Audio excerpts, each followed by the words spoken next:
Hello everyone, this is Anjali और स्वागत है आपका मेरे चैनल लर्न विद अंजलि में। इस वीडियो में हम डिस्कस करेंगे question regarding origin of life and speciation. So origin of life and speciation में सबसे फर्स्ट क्वेश्चन है, the theory of chemical evolution was proposed by. Chemical evolution की जो थ्योरी थी वो किसने दी थी? वो थी ओपरेन एंड हेल्डेन। तो ओपरेन एंड हेल्डेन ने सजेस्ट किया था कि जो लाइफ है वो ओरिजिनेट हुई है सिंपल इनऑर्गेनिक ऑर्गेनिक मॉलिक्यूल से। ओके, सो केमिकल इवोल्यूशन की ये थ्योरी है, तो ऑब्वियस सी बात है केमिकल तो इन्वॉल्व होंगे ही। तो ये थ्योरी सजेस्ट करती है ओपरेन एंड हेल्डेन की कि जो लाइफ है ना वो कैसे बनी है, जो सिंपल ऑर्गेनिक मॉलिक्यूल्स हैं that formed under prebiotic condition in primitive earth atmosphere. बहुत समय पहले की बात है, बहुत समय पहले प्रिमिटिव अर्थ एटमॉस्फेयर में सिंपल ऑर्गेनिक मॉलिक्यूल जो है उन्होंने रिएक्ट किया और तब जो है लाइफ का ओरिजिनेशन हुआ। ये ओपरेन एंड हेल्डेन बताते हैं और इसको केमिकल इवोल्यूशन थ्योरी भी कहा जाता है।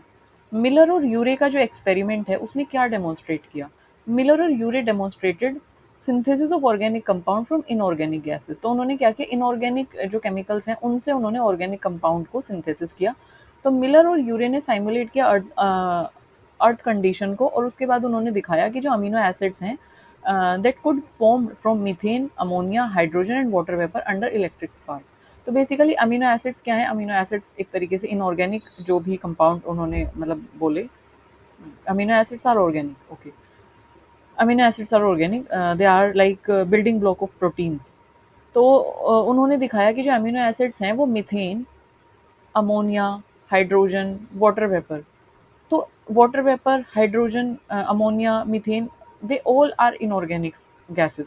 तो इनऑर्गेनिक गैसेस को जब आपस में रिएक्ट कर रहे हैं, इनऑर्गेनिक गैसेस जब आपस में रिएक्शन कर रही हैं तो ऑर्गेनिक कंपाउंड की फॉर्मेशन हो जा रही है। तो इन्होंने अमीनो एसिड्स को सिंथेसिस किया, मीथेन, अमोनिया, हाइड्रोजन और वाटर वेपर से अंडर इलेक्ट्रिक स्पार्क। तो बेसिकली इन्होंने क्या किया, इनऑर्गेनिक गैसेस से ऑर्गेनिक कंपाउंड को सिंथेसिस किया।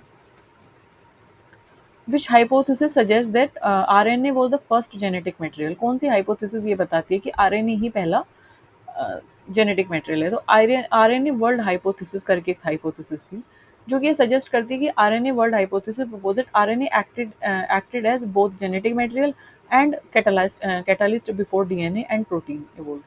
तो सबसे पहले प्रिमिटिव लेवल पे क्या था, डीएनए तो एक कॉम्प्लेक्स स्ट्रक्चर हो गया, आरएनए कॉम्प्लेक्स नहीं है डीएनए जितना। तो जो प्रिमिटिव ऑर्गेनिज्म थे उनमें आरएनए था। तो आरएनए वर्ल्ड हाइपोथेसिस ये बताती है कि पहले आरएनए ही जेनेटिक मटेरियल हुआ करता था एंड डीएनए से पहले। So this is RNA world hypothesis. Speciation that occur when population are geographically isolated. जब पॉपुलेशन जो है वो जियोग्राफिकली आइसोलेटेड होंगी, मतलब कि बीच में आपका कोई तो एक बड़ी सी लैंडस्केप है या फिर फॉरेस्ट है, तो जियोग्राफिकली दो स्पीसीज जब आइसोलेट हो गई तो ऐसे स्पेसिएशन को आप क्या बोलते हो? तो ऐसे स्पेसिएशन को हम बोलते हैं एलोपेट्रिक स्पेसिएशन। एलोपेट्रिक में क्या होता है, ये स्पेसिएशन तब होता है जब फिजिकल बैरियर एक होता है जो कि पॉपुलेशन को क्या कर देता है, अलग अलग कर देता है, पॉपुलेशन को डिवाइड कर देता है। तो जियोग्राफिकल बैरियर भी उसको कहा जाता है। उसकी वजह से क्या होता है, रिप्रोडक्टिव आइसोलेशन हो जाता है, मतलब कि क्योंकि पॉपुलेशन अलग अलग है तो आपस में रिप्रोड्यूस नहीं कर पाएंगी और जिसकी वजह से अलग ही स्पेशिएशन वहाँ पे हो जाएगा, अलग ही वो स्पीसीज बन जाएंगी। डाइवर्जेंस वो एक हो जाएगा नई स्पीसीज का। Adaptive radiation can be best exemplified by. Adaptive जो एडेप्टिव रेडिएशन जो है वो हम किस तरीके से बेस्ट किस एग्जाम्पल से उसको एग्जाम्पलीफाई कर सकते हैं? तो डार्विन फिंचेस के बारे में आपने सुना होगा, finches of Galapagos island. Galapagos island की या डार्विन फिंचेस भी इनको बोलते हैं। तो यहाँ पे एडेप्टिव रेडिएशन देखने को मिलती है। यहाँ पे क्या किया, Darwin finches evolve into different species adopted to various ecological niches. तो जब डार्विन फिंचेस को अलग अलग रखा गया ना, तो वो क्या हुआ कि वो अलग अलग ही इवोल्व हुई। जब वो अलग अलग इवोल्व हुई तो अलग अलग स्पीसीज में एक तरीके से इवोल्व हुई। इनकी जो बीक्स थी वो एक अलग ही स्पीसीज में वो इवोल्व हो गई due to like changes in their morphological structure and demonstrative adaptive radiation. और ये डिमॉन्स्ट्रेट करता है एडेप्टिव रेडिएशन को। सो बेस्ट एग्जाम्पल है इसका डार्विन फिंचेस या finches of Galapagos island. Which of the following is an example of sympatric speciation? Sympatric का example कौन सा है? Formation of new species due to poly polyploidy in plant. Polyploidy plant में उसकी वजह से formation of new species. तो sympatric speciation, reproductive isolation अकर without geographic barrier. तो सिम्पेट्रिक में कोई ज्योग्राफिक बैरियर नहीं होता, जैसे एलोपैट्रिक में ज्योग्राफिक बैरियर था या फिजिकल बैरियर था, सिम्पेट्रिक में ऐसा कुछ नहीं होता।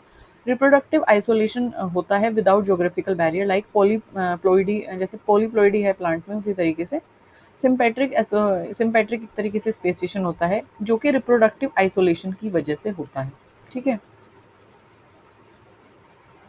मतलब यहाँ पे ज्योग्राफिकली वो एक ही एरिया में प्रेजेंट है स्पीसीज, बट रिप्रोडक्टिवली वो आइसोलेटेड है, मतलब आपस में रिप्रोडक्शन नहीं कर रही हैं, तो जिसकी वजह से वहाँ पे सिम्पेट्रिक एसोसिएशन देखने को, सिम्पेट्रिक स्पेसिएशन देखने को मिलता है।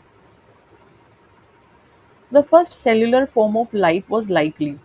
फर्स्ट सेल्यूलर फॉर्म जो लाइफ की है वो क्या हो सकती है, वो है एनारोबिक एंड प्रोकारियोटिक। सो एनारोबिक जो कि बिना ऑक्सीजन की इन्वायरमेंट में सर्वाइव करते हैं, प्रोकारियोटिक जो कि प्रिमिटिव सेल्स हैं, है ना, प्रिमिटिव ऑर्गेनिज्म है। तो अर्ली लाइफ फॉर्म्स जो हैं देवर व्हाट, एनारोबिक थे और प्रोकारियोटिक थे, और वो सर्वाइव किए थे ऑक्सीजन फ्री इन्वायरमेंट में। सो दे सर्वाइव्ड ऑक्सीजन फ्री इन्वायरमेंट, तो इसलिए एनारोबिक थे, क्योंकि ऑक्सीजन फ्री इन्वायरमेंट में सर्वाइव कर रहे हैं, तो ऑक्सीजन फ्री इन्वायरमेंट में एनारोबिक ऑर्गेनिज्म में सर्वाइव करते हैं। और क्या थे, प्रोकैरियोटिक, तो ये इनकी कैरेक्टरिस्टिक है, तो वो एनारोबिक थे और प्रोकैरियोटिक थे। According to endosymbiotic theory, mitochondria originate from, endosymbiotic theory के अकॉर्डिंग माइटोकॉन्ड्रिया जो है वो कहाँ से ओरिजिनेट हुआ था, तो aerobic bacteria engulfed by primitive eukaryotic. तो एरोबिक बैक्टीरिया जो है वो प्रिमिटिव यूकैरियोट्स के थ्रू क्या कर लिए गए थे, इनगल्फ कर लिए गए थे, यानी कि दे आर निगल लिए गए थे एक तरीके से। तो mitochondria evolve from aerobic bacteria, तो वहाँ से माइटोकॉन्ड्रिया एक तरीके से इवॉल्व हुआ है, that establishes a symbiotic relationship with early eukaryotic cells. तो एक सिम्बायोटिक रिलेशनशिप वो एक तरीके से प्रोवाइड करता है। माइटोकॉन्ड्रिया हमारी सेल का पावर हाउस है, जो कि एडेनोसिन ट्राइफॉस्फेट की फॉर्म में एनर्जी मॉलिक्यूल्स को लगातार प्रोड्यूस करता है हमारी बॉडी को एनर्जी देने के लिए। ठीक है, सो एरोबिक बैक्टीरिया जब इनकल्ब किए गए प्रिमिटिव यूकैरियोट के द्वारा, सो वहीं से माइटोकॉन्ड्रिया क्या हुआ है, इवोल्व हुआ है। जेनेटिक ड्रिफ्ट की वजह से क्या होता है, तो जेनेटिक ड्रिफ्ट की वजह से it changes leads to, genetic drift की what it leads to, changes in allele frequency by chances in small population. तो जेनेटिक ड्रिफ्ट जो है एक रैंडम प्रोसेस है that affect small population leading to loss और फिक्सेशन ऑफ अलील्स। तो इसकी वजह से क्या होता है, अलील फ्रीक्वेंसी में चेंजेस होते हैं, जिसकी वजह से that occur by chance in small population. Prebiotic soup जो है that refers to, prebiotic soup refers to accumulation of simple organic molecule in early earth ocean। तो प्रीबायोटिक सूप क्या होता है, was a rich mixture of inorganic was a rich mixture of organic compound formed under primitive earth conditions setting the stage for life।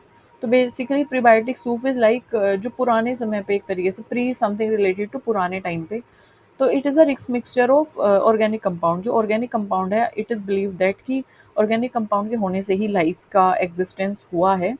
तो organic compound का एक rich mixture that form under primitive earth condition, तो पुराने समय में अर्थ की जो भी कंडीशन थी, तो वहाँ पे जो भी ऑर्गेनिक कंपाउंड्स प्रेजेंट थे, तो वो जो मिक्सचर है उसी को क्या बोला गया है, प्रीबायोटिक सूप बोला गया है। एंड उसी की वजह से क्या हुआ, उसी की वजह से लाइफ जो है वो इस पृथ्वी पे एग्जिस्ट हुई है।